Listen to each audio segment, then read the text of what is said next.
Hello everyone and welcome back. I'm the Tilted Crown Gourmet. On today's episode, we're going to be making a Tuscan black pepper beef stew.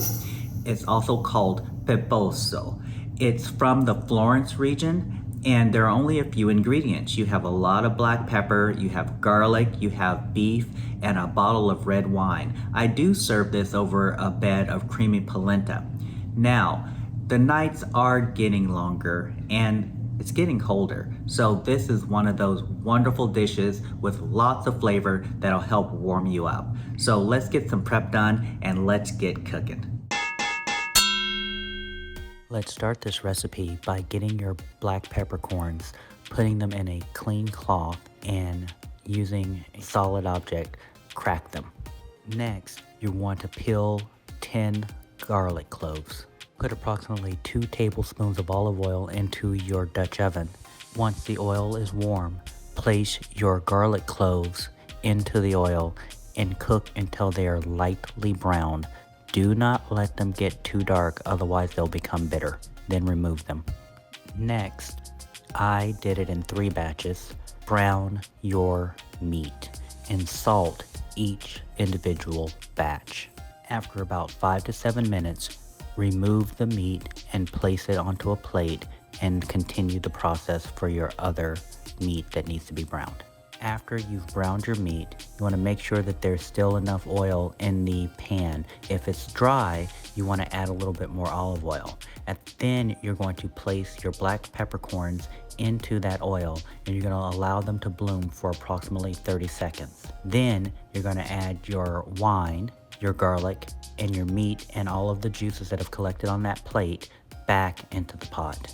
Bring that to a low simmer, then cover it. You're going to allow it to simmer for an hour and a half, stirring every 30 minutes. After an hour and a half, remove the lid and check the beef for tenderness. Chuck may take up to 2.5 to 3 hours to be tender. However, at this point, you should check it every 30 minutes, leaving the lid off. Also, please note that you should have 1 inch of liquid left when you're done. Make sure that your heat isn't too high. If you end up with less than 1 inch of liquid, add some beef stock prior to checking the salt level at the end of the cooking process. Let's start getting our polenta ready. First, grate 1 cup of Parmigiano Reggiano and set it aside. This next step is dependent upon how much polenta you would like to make, but the rule of thumb is 5 parts water to 1 part polenta. I used 5 cups of water and heated it to just below a boil. At this point, I whisked in the polenta to keep it from lumping up.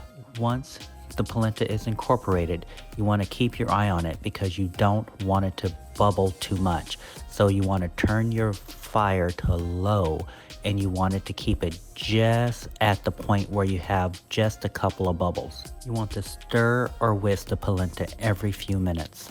It's going to take approximately 50 minutes to make the polenta perfectly creamy. Once it's done, turn the heat off, add your butter and your cheese, stir it, and then salt to taste.